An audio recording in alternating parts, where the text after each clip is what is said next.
Hello guys, welcome back to Chris TV. This past few days, hindi ako nakapag-upload ng video gawa na meron akong inisikaso dito sa bahay. So itong video ay ma-upload ko sana. So yun nga, pasensya na po dahil na busy ako kaya hindi ako nakapag-upload ng maaga. Gusto ko lang sabihin ngayon na masaya ako dahil makapag-upload na ulit ako. So kaya subukan kong i-heart ang lahat ng comment ngayon. So yun nga, pag-usapan natin ngayon ang mga 10 karaniwang kamalian ng mga baguhang YouTubers ngayon dito sa Pilipinas. Actually, pwede rin naman sa ibang bansa dahil lahat naman tao ay nagkakamali. Well, kung guilty ka, kung meron ka mga bagay na ginagawa, kung tingin mo ay mali. Sa video ito, kapag pinanood mo from start to end, ay madali mo na lang itama ang mga kamalian at maiwasan mo na siyang ulitin. Pero bago yun, shoutout muna kay Boy Knock Knock Vlog, Rose Vlog Style, at kay Gila TV, at kay Janray Ibanez. Before we start, make sure na na-click mo na yung like at na-hit mo na yung subscribe button at hit the notification bell para lagi kang updated sa mga next video na i-upload ko. Simulan na agad natin to pagkatapos ng aking intro.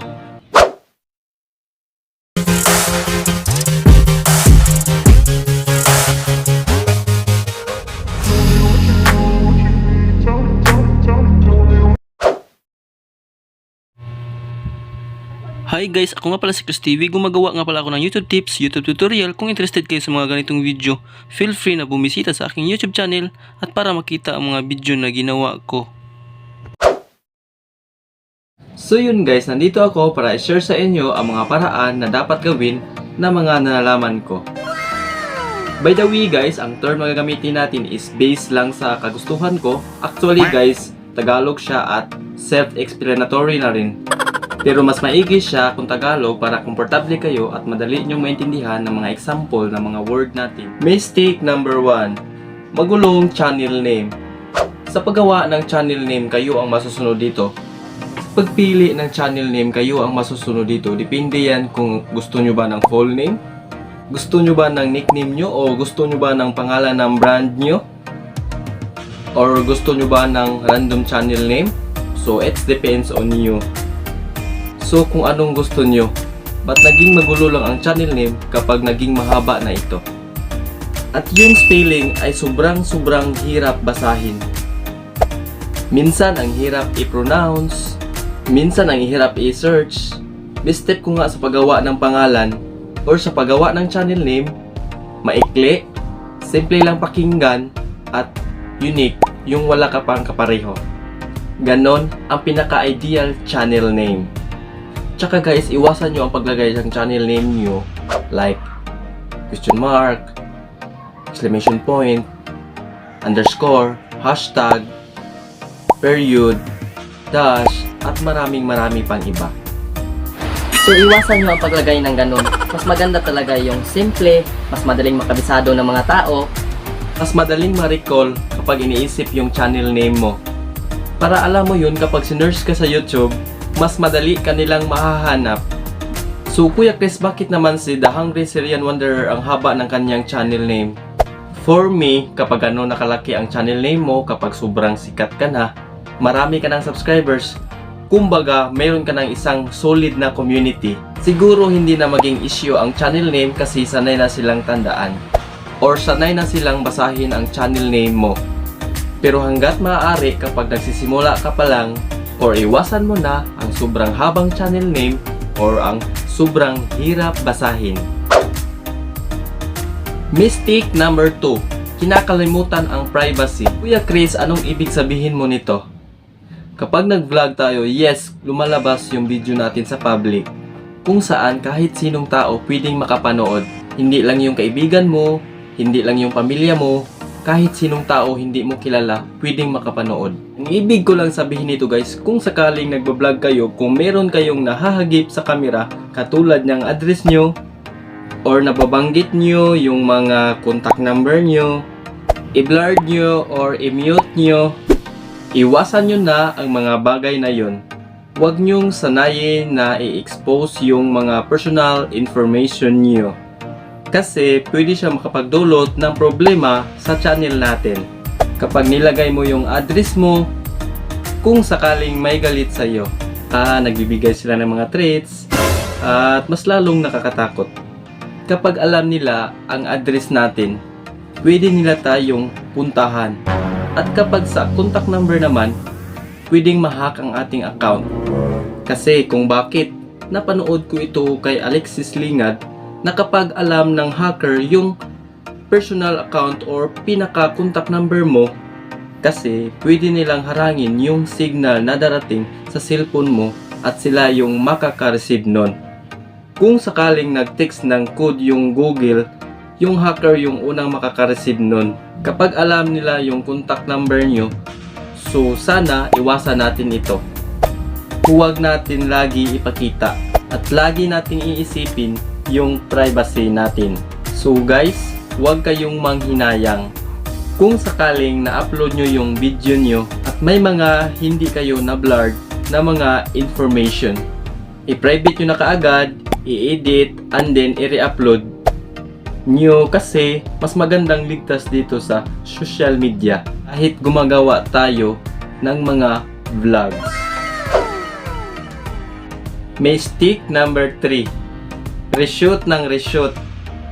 Anong ibig sabihin nito, Kuya Chris? Ang ibig sabihin nito, kapag nag-vlog tayo, kapag nabulol tayo, or nagkamali, ang ginagawa natin, i-stop natin ang video and reshoot again. Kung baga, ipi-play mo na naman ang kamera mo. Para sa akin, pwede natin yan malimitahan or maiwasan. Kung sakaling nabubulol ka or nagkamali ka sa mga word na sinasabi mo, pwede kang huminto, then magbilang ka ng 1, 2, 3, go, then sabihin mo ulit. So kung sakaling nagsasalita ako at nagkamali ako,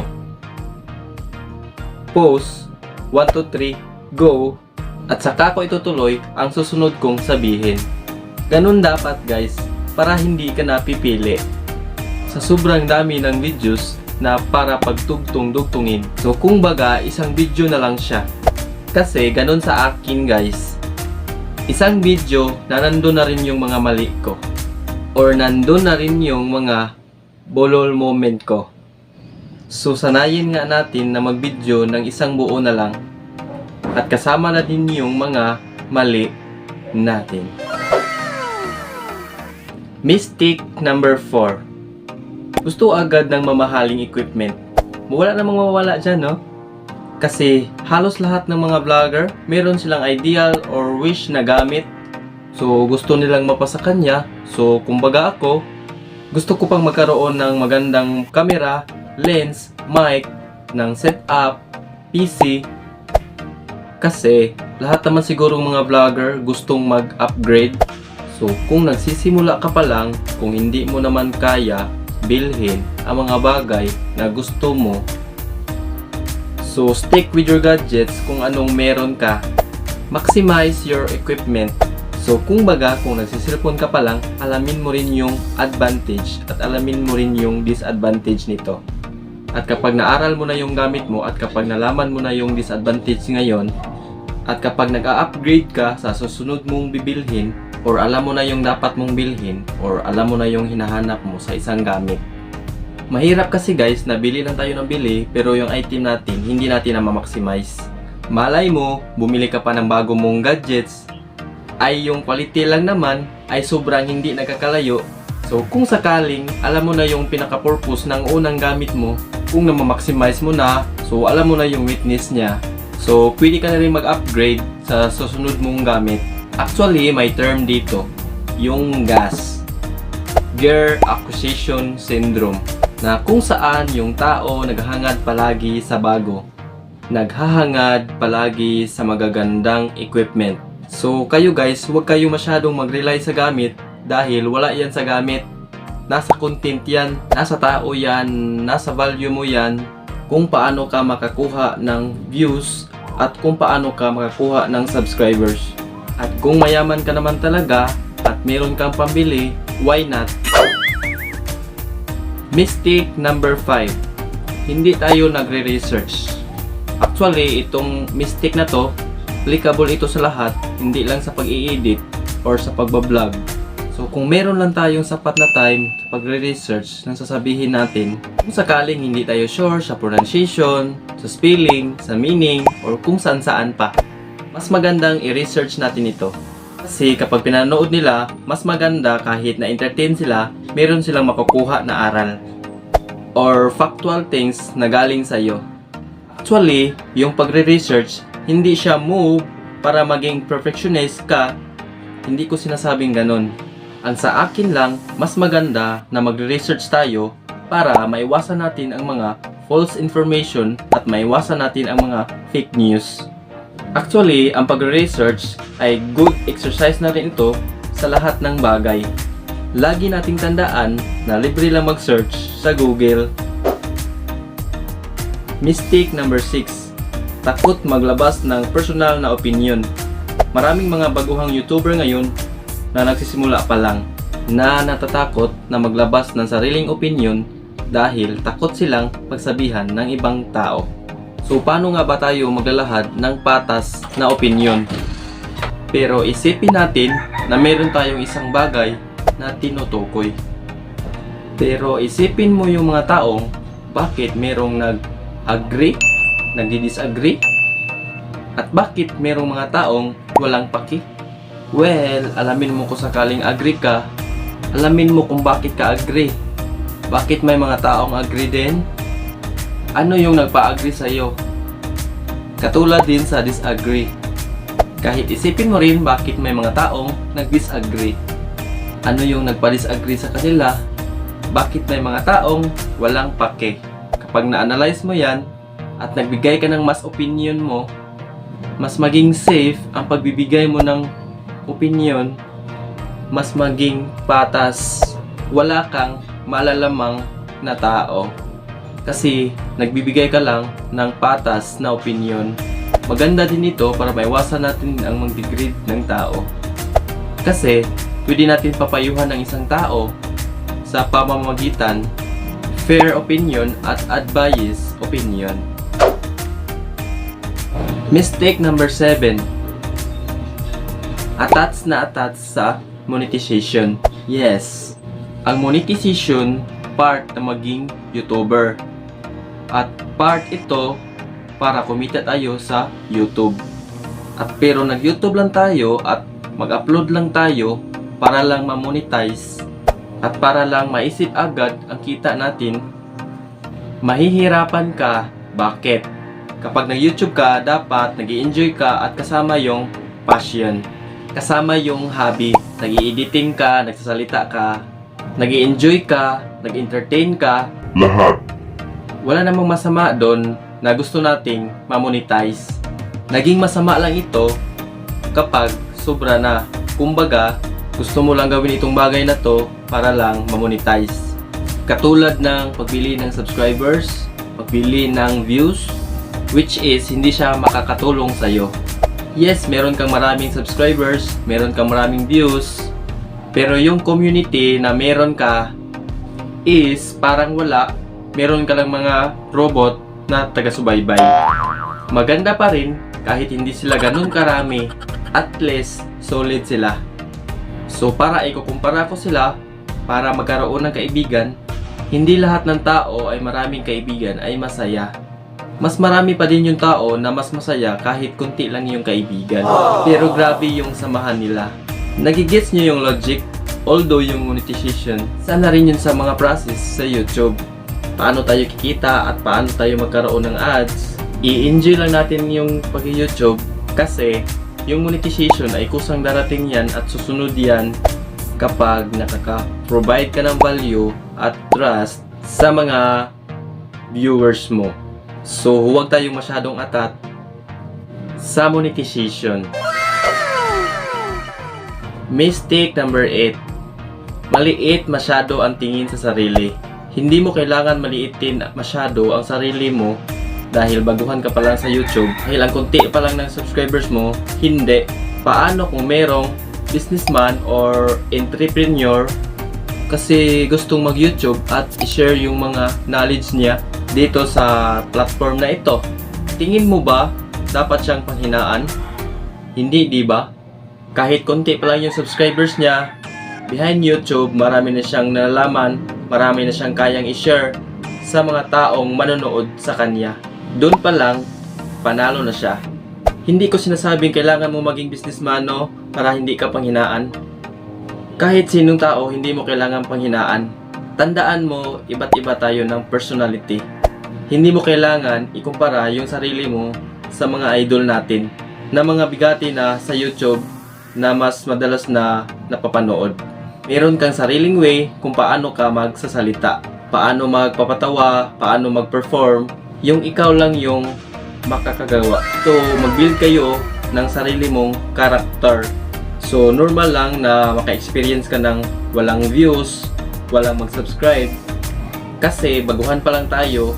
Unless kung artista tayo, basic na lahat. Basic na yung followers, basic ng subscribers at views. Pero kung normal ka lang ng tao, huwag kang panghinaan. Mistake number 9. Hindi nagpa-practice ng vlogging. Kuya Chris, kailangan ko ba mag-practice ng vlogging? Diba, pwede naman yung i-on ko yung camera ko, yung cellphone ko at magsasalita na ako. Diba, pwede naman yun? So kung gusto mong ma-improve yung sarili mo, yung hindi ka masyadong naiilangan, yung walang fillers, yung confident, practice talaga ang tamang sagot dyan. Ang pag-upload talaga ng videos is nakatutulong siya sa pagpa-practice natin as a vlogger. Yung pag-upload ng maraming videos. Bakit? Kapag gumawa tayo ng video, kapag ina-upload natin, kapag pinanood natin, may masasabi tayo. La, ang pangit ng sinasabi ko dun. La, may mali ako sa sinasabi. La, bakit ganun yung sinabi ko? So, sa next video na gagawin mo, maiisip ka talaga na dapat iiwasan mo na ang bagay na yun. So, on so forth, so yun ang dapat mong gawin, pa-improve ka ng pa-improve. So, maganda talaga mag-upload na mag-upload.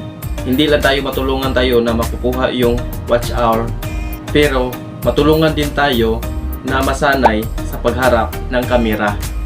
Sa totoo lang talaga, kapag natututukan tayo ng kamera, the pressure is real. Ang ating final mistake number 10. Nakalimutan na nating kumalma. Sabi ko nga kanina, kapag nag-vlog na tayo, the pressure is real. Talagang nakaka-pressure kapag nakaharap mo na ang kamera. At kapag nasa harapan ka ng kamera at magsasalita ka na, ibang-iba siya kung nagpa-practice ka sa harapan ng salamin. At kapag nasa harapan ka ng kamera, feel mo may nanonood sa'yo, feel mo kontrolado ng kamera ang galaw mo. Normal lang yan guys kapag nagsisimula ka pa lang. Kasi hindi ka naman nagpa-vlog at pumunta ka naman sa mundo ng vlogging, talagang awkward yan at hindi ka pa sanay. So ayun nga, kumalma lang tayo kung sakaling nag-vlog tayo sa loob ng kwarto natin na tayo lang ang nandoon. Try natin relax. Try natin magsalita ng normal. Kung paano mag-explain para hindi tayo kabahan, para hindi tayo ma-pressure, hindi tayo mautal. Kung nagbablog naman tayo outdoor or nagbablog tayo sa sala natin, sabihin na natin na may nagkikinig sa atin, may nanonood sa live natin, mga kapamilya natin, mga magulang natin or kaibigan, or mga taong hindi natin kakilala. Magsalita lang tayo ng normal kung paano ka magsasalita para hindi ka ma-pressure. Kasi kapag nagla-live ka, tapos nagbablog ka, tapos may nakikinig sa iyo na hindi ka naman ganun magsalita, or kaibigan mo na kakilala ka na hindi ka naman ganun magsalita, lalo kang mahihiya, lalo kang matatakot, lalo kang ma-pressure magsalita sa harap ng kamera. So dapat kumalma lang tayo. So dapat isipin natin na relax lang dapat tayo mag-vlog. Hindi dapat tayo mag-pressure. So ayun, isipin mo na hawak mo ang oras mo kapag nag-vlog ka. Hindi ka pinagmamadali ng kahit sinong tao. Huwag mong isipin yan. Isipin mo na ikaw lang yung bossing or ikaw lang yung masusunod sa mga dapat mong gawin. At para hindi ka na ma-pressure. At para hindi mo na rin minamadali yung mga ginagawa mo. So yun yung mga karaniwang kamalian ng mga bagong YouTubers ngayon. At sana may napulot kayong aral at sana may naintindihan kayo. So kung mayroon pa kayong naisip na mga karaniwang mistake ng mga baguhan sa YouTube, i-comment nyo dito sa baba para malaman nating lahat at para maiwasan natin ito.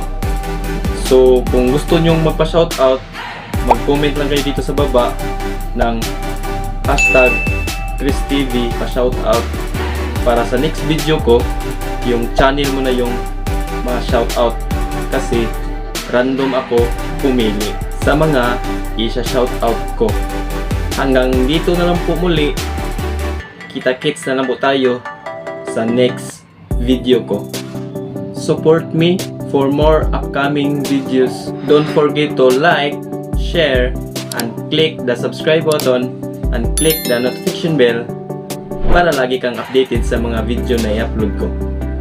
Have a nice day and peace out!